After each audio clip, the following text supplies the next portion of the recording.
किया है। यह धरती जन जंगल जमीन की रक्षा के लिए सदैव आंदोलन रही है। यह धरती बिरसा मुंडा की धरती। भाइयों और बहनों, आपको हम आदिवासी कहते हैं। अभी सारे हाथ उठे नहीं बीच में। श्री राहुल गांधी। स्वास्थ्य बीमा में 15 लाख रुपए का कवर मिलेगा। अगर आप बीमार होगे, ऑपरेशन करने की जरूरत होगी, आप अस्पताल में जाओगे और 15 लाख रुपए का इलाज आपको मुफ्त में मिलेगा।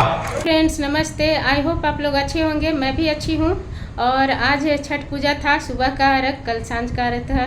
तो आप सभी को छठ पूजा की बहुत सारी शुभकामनाएं। तो फ्रेंड्स, हम लोग के यहाँ सिमडेगा में छठ पूजा होता है। हम लोग सब लोग जाते हैं शंख नदी, और उसका मैं वीडियो अपलोड करूँगी, आप लोग उसे ज़रूर देखिएगा। तो अभी मैं जा रही हूँ गांधी मैदान। तो वहाँ पर आज कांग्रेस की पार्टी की तरफ से राहुल गांधी जी आ रहे हैं चुनावी सभा को संबोधित करने। और चलिए आप सबको भी दिखाती हूँ क्या कुछ कहते हैं अपने इस मतलब चुनाव को लेकर ही आ रहे हैं। 13 तारीख को चुनाव है झारखंड में, हमारे सिमडेगा की तरफ 13 नवंबर को। तो चलिए आप सबको भी दिखाती हूँ राहुल गांधी का जो चुनावी सभा है उसमें क्या कुछ कहते हैं। तो फ्रेंड्स, यहाँ पर देख सकते हैं मैं पहुँच गई हूँ गांधी मैदान में। और ये वही गांधी मैदान है जहाँ पर मेला लगता है 26 जनवरी से एक सप्ताह तक, और बहुत बड़ा सा मैदान है।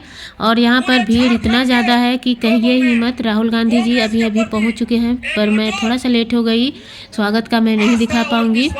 और यहाँ पर अभी उनका भाषण शुरू नहीं हुआ है, जो कांग्रेस के दूसरे लोग हैं उनका भाषण चल रहा है।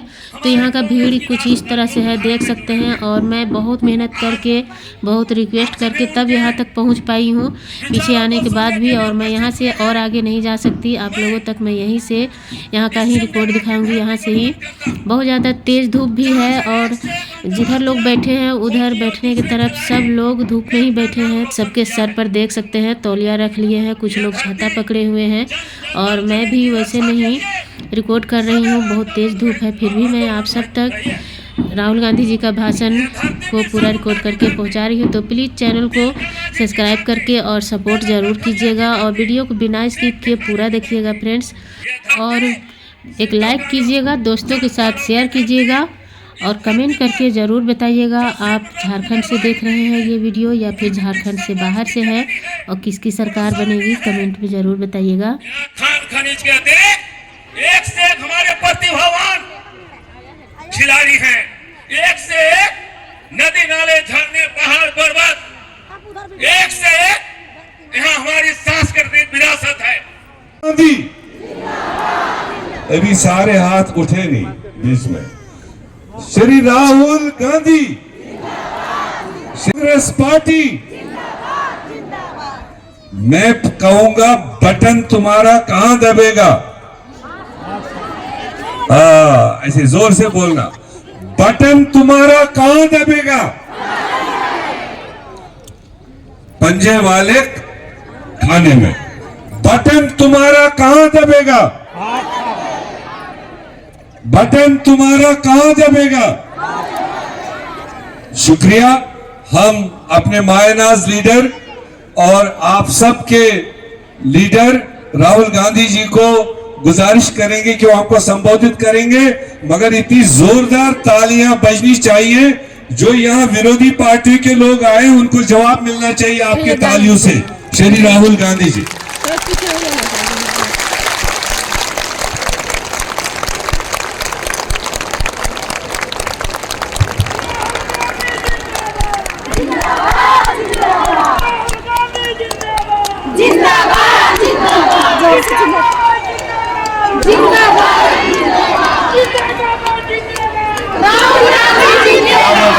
गुलाम अहमद मीर जी, केशव महतो कमलेश जी, कालीचरण मुंडा जी, सप्तागिरी उलाका जी, अनिल थॉमस जी, डेविड तिर्की जी, रामा कालको जी, अनिल कंडुन्ना जी, दिनेश प्रसाद जी, हमारे कैंडिडेट्स भूषण बारा जी, कि ये सामने रहे, इसी के माध्यम से देश चले। भाइयों और बहनों, आपको हम आदिवासी कहते हैं, बीजेपी आपको वनवासी कहते हैं। सही बात? जब अंग्रेज यहां थे वो भी आपको वनवासी कहते थे। बिरसा मुंडा जी जो लड़े थे वो क्यों लड़े, वो अंग्रेजों से क्यों लड़े? वो आपके जंगल, आपके जल, आपकी जमीन, इन चीजों के लिए लड़े थे। और वही चीज आज हो रही है। बीजेपी के लोग आपका जल, आपका जंगल, आपकी जमीन चाहते हैं, इसीलिए वो आपको वनवासी कहते हैं। हम आपको आदिवासी कहते हैं क्योंकि हम जानते हैं कि हिंदुस्तान के पहले मालिक आप लोग थे।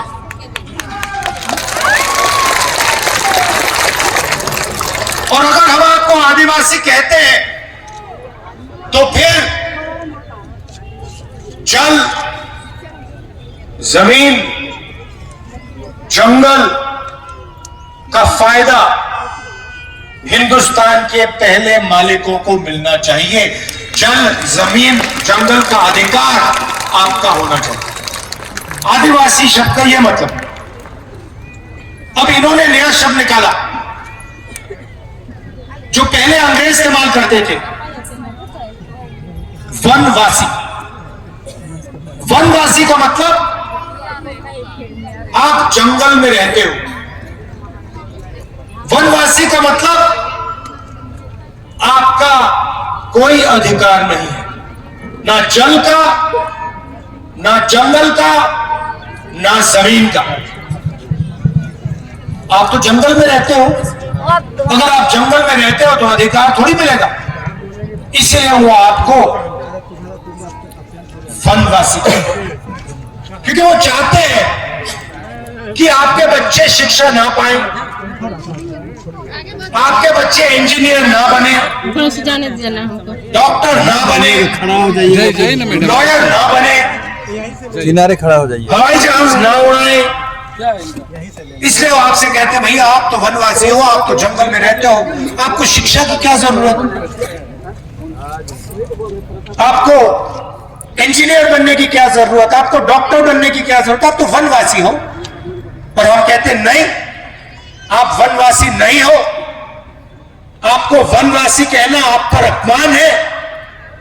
आप आदिवासी हो, ये देश आपका था और इस देश में जो जंगल है, जमीन है, जल है, उसका अधिकार आपको मिलेगा। और अगर आप देखोगे संविधान में आपको वनवासी शब्द कहीं नहीं मिलेगा। आप ढूंढ लो इसको। संविधान को जिसने बनाया, जिन लोगों ने बनाया, उन्होंने वनवासी शब्द का प्रयोग नहीं किया, उन्होंने आदिवासी शब्द का प्रयोग किया, क्योंकि वो कहना चाहते थे साइड में खड़ा होने कि ओरिजिनल मालिक आदिवासी है। जमीन उनकी, जंगल उनका, जल उनका। बिरसा मुंडा जी उसके लिए लड़े थे, संविधान भी बिरसा मुंडा जी जैसे आपके जल, जंगल, जमीन के लिए लड़ता है, हर रोज लड़ता है। तो लड़ाई संविधान को बचाने की है। एक तरफ जो संविधान को बचा रहे हैं, दूसरे तरफ जो संविधान को खत्म करने की कोशिश कर रहे हैं। एक तरफ वो लोग जो आपको आदिवासी कहते हैं, आपकी रिस्पेक्ट करते हैं, आपका आदर करते हैं, और दूसरी तरफ वो लोग जो आपको वनवासी कहते हैं और जो भी आपका है वो छीनना चाहते हैं। लड़ाई है, युद्ध ये है, और ये आपको मालूम होना चाहिए। जब मोदी जी यहां आते हैं और आपसे कहते हैं कि आप वनवासी हो, उस शब्द के पीछे सोच है कि आप वनवासी हो, आप जंगल में रहते हो, जल हमारा, जमीन हमारी, जंगल हमारा, आदिवासियों का नहीं, मोदी जी का, आरएसएस का और अरबपतियों का।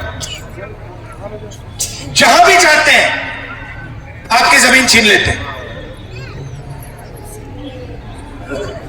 नया शब्द निकाला है विकास। विकास का मतलब जहां भी आदिवासियों की जमीन है उठा के ले जाओ, यह है इनका विकास। और हम चाहते हैं कि अगर आपकी जमीन जाए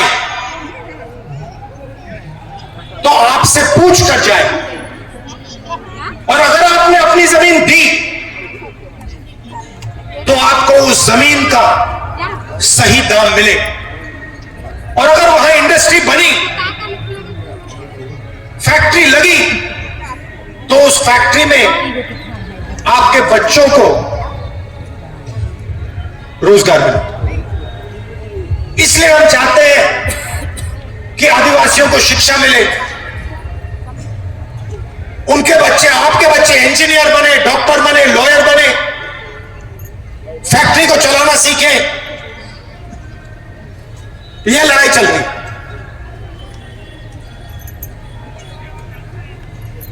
आप देखिए, इस देश में तकरीबन 8% आदिवासी हैं, 15% दलित हैं और तकरीबन 50% ओबीसी है, और उसमें आप 15% माइनॉरिटी जोड़ दीजिए।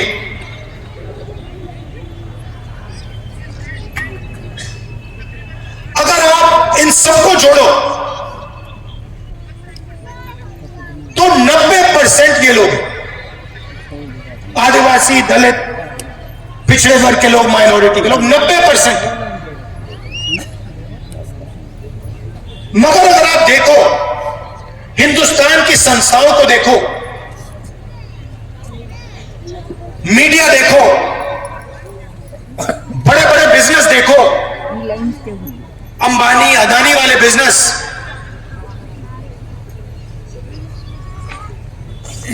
जुडिशियल सिस्टम देखो, कोर्ट कचहरियां देखो, आपको 90% में से कोई इनके अंदर नहीं दिखेगा। हिंदुस्तान की सरकार को 90 लोग चलाते हैं, आईएएस के लोग हैं, बजट को ये बांटते हैं। हर साल आपके जेब में से जीएसटी निकलती है, आप पेट्रोल खरीदते हो, कपड़े खरीदते हो, जूते खरीदते हो,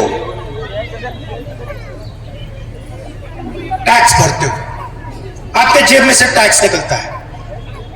वो टैक्स सरकार के पास जाता है और फिर हर साल बजट में वो खर्च होता है।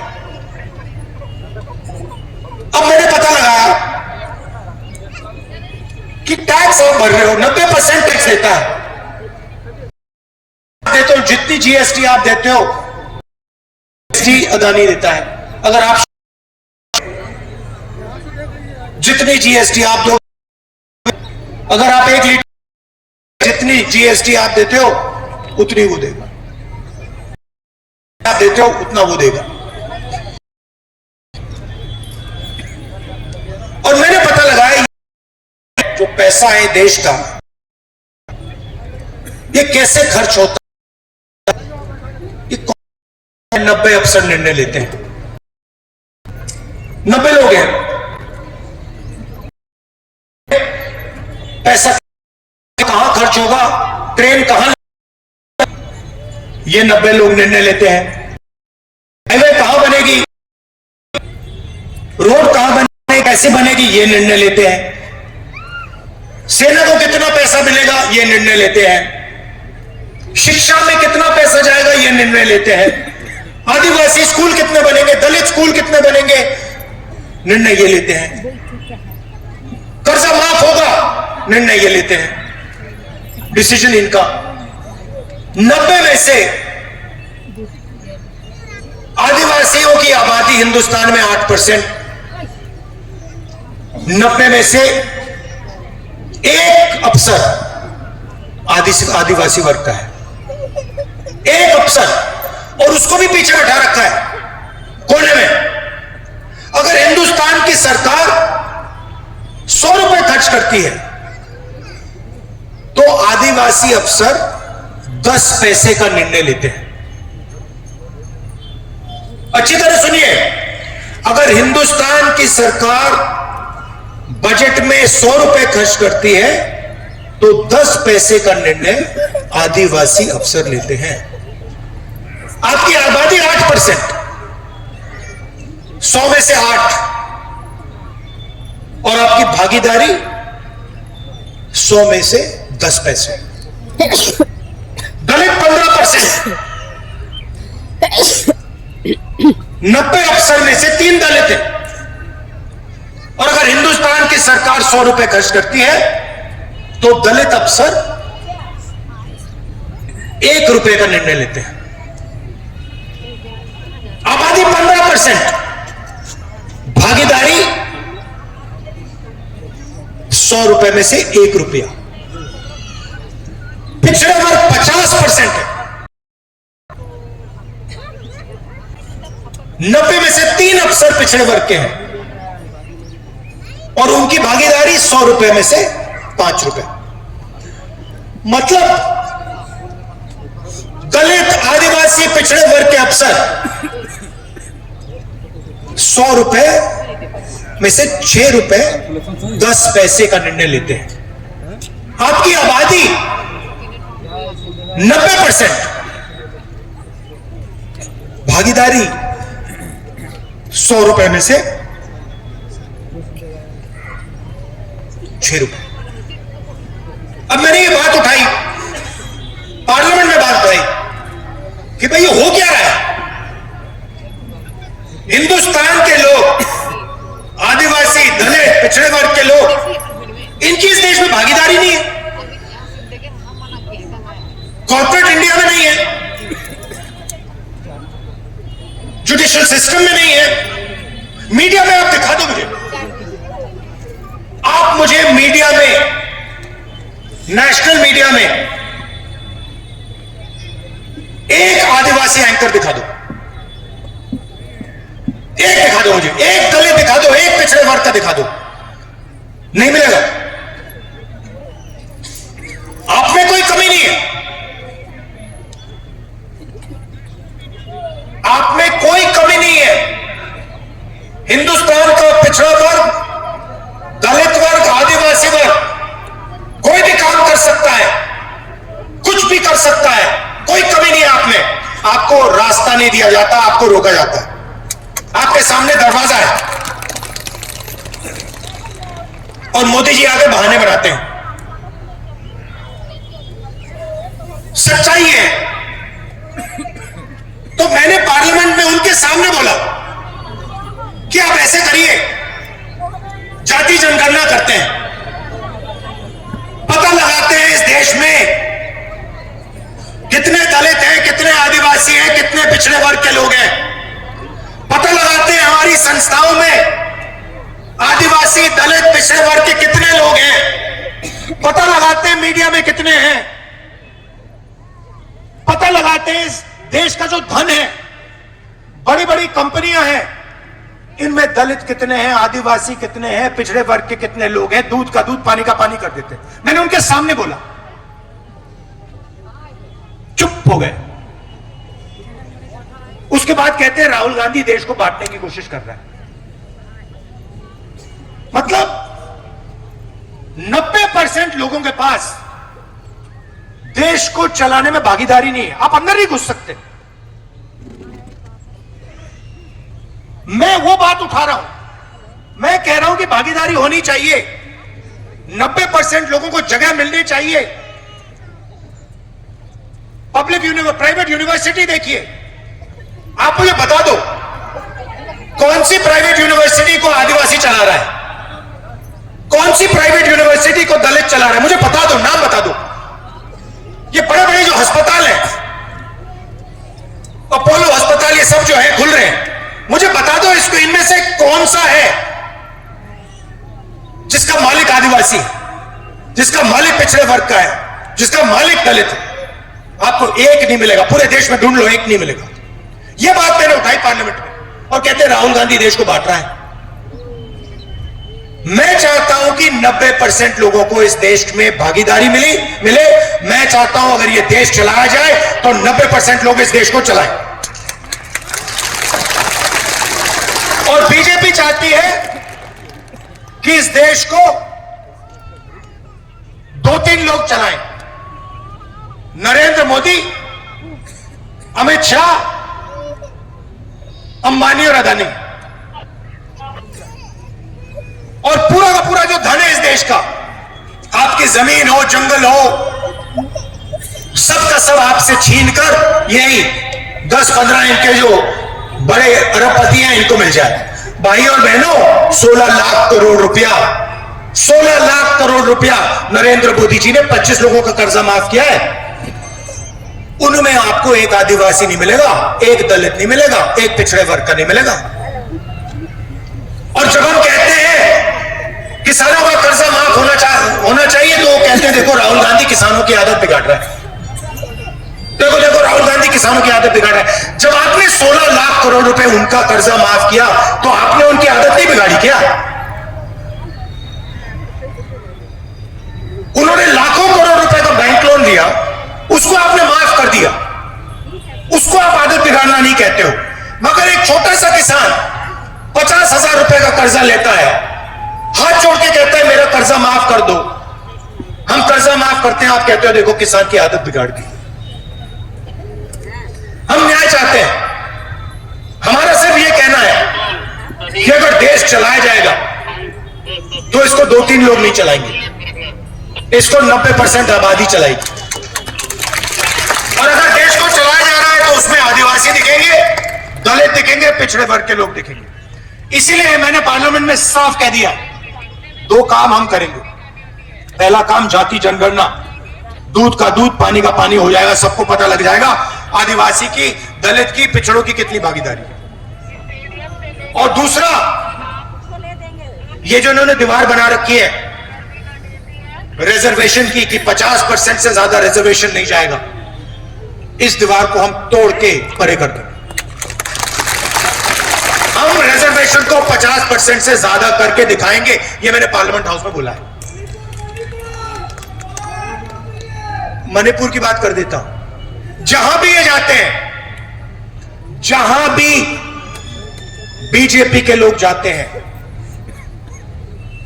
वो भाई को भाई से लड़ाते हैं, एक धर्म को दूसरे धर्म से, एक जात को दूसरी जात से, एक भाषा को दूसरी भाषा से लड़ाते हैं, गुस्सा नफरत फैलाते हैं।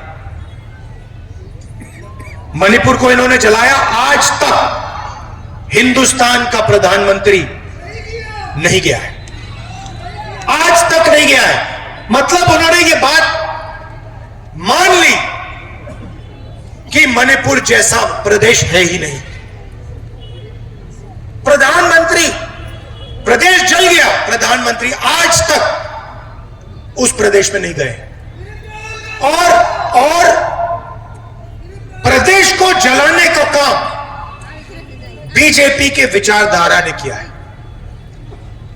इसलिए मैंने कहा, कन्याकुमारी से कश्मीर में चला, कांग्रेस पार्टी के हजारों लोग चले 4000 किलोमीटर, और रास्ते में हमने कहा नफरत के बाजार में मोहब्बत की दुकान खोलेंगे।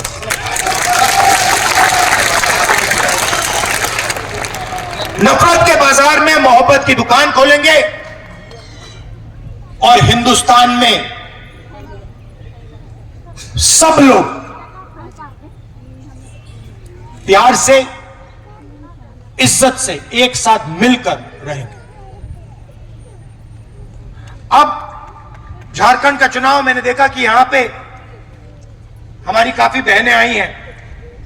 मैं आपको बताना चाहता हूं कि जैसे ही यहां हमारी सरकार आएगी वैसे ही खटाखट खटाखट खटाखट आपके बैंक अकाउंट में,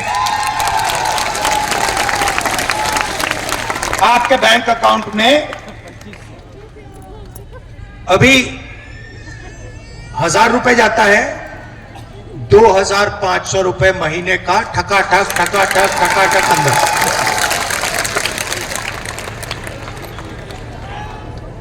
जो SC ST OBC का रिजर्वेशन है उसको हम बढ़ाएंगे। ST का 26% से 28%, ST का 26% से 28%, SC का 10% से 12% और OBC का 14% से 27%। हर परिवार को स्वास्थ्य बीमा में 15 लाख रुपए का कवर मिलेगा। अगर आप बीमार होगे, ऑपरेशन करने की जरूरत होगी, आप अस्पताल में जाओगे और 15 लाख रुपए का इलाज आपको मुफ्त में मिलेगा। किसानों को 3000 क्विंटल MSP के लिए हमारी सरकार देने जा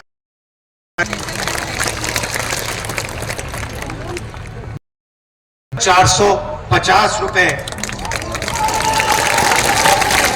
ये देखो महिलाएं ताली बजा रही हैं।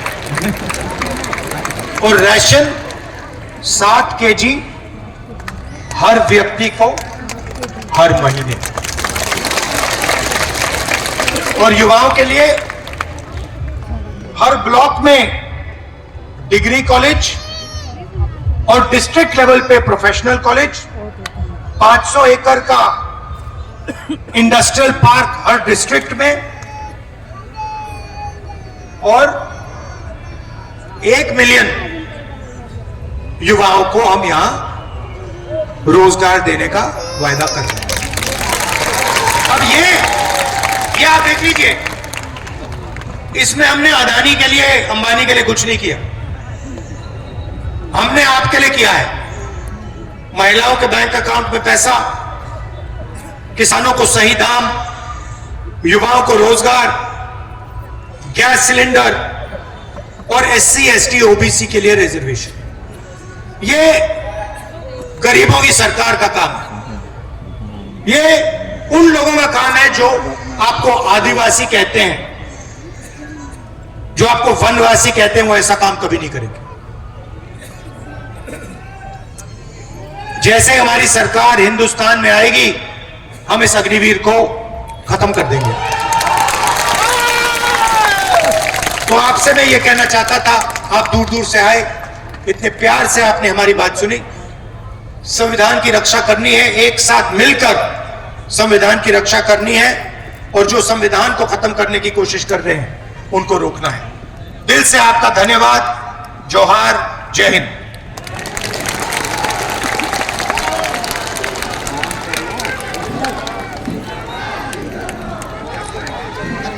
राहुल गांधी जिंदाबाद, राहुल गांधी जिंदाबाद, राहुल गांधी जिंदाबाद, जिंदाबाद जिंदाबाद, राहुल गांधी जिंदाबाद, जिंदाबाद जिंदाबाद, राहुल गांधी जिंदाबाद, जिंदाबाद जिंदाबाद, इंडिया गठबंधन जिंदाबाद, इंडिया गठबंधन जिंदाबाद, जिंदाबाद जिंदाबाद।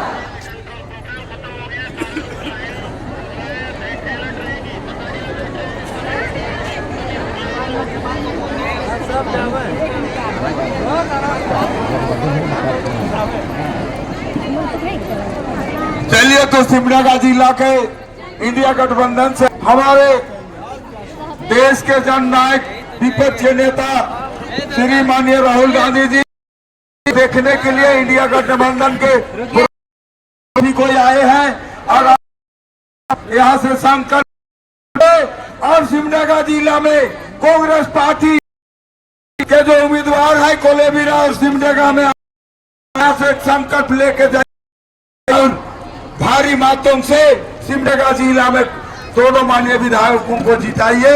यही पूरा आशा और विश्वास के साथ आप सब हमको बधाई और धन्यवाद।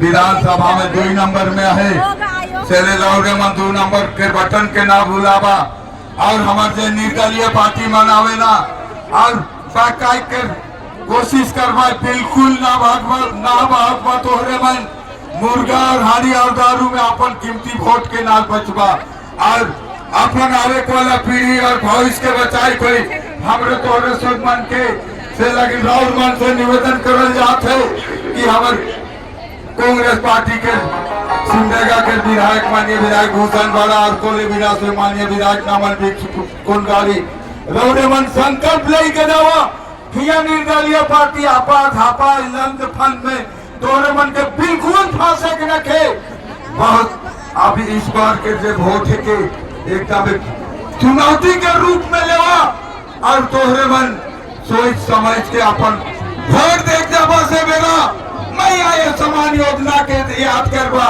वोट देख जावा से बेरा तोहरे मन केसीसी लोन माफी के याद करवा वोट देख जावा से बेरा मन तोहरे मन बिजली बिल माफी के याद करवा।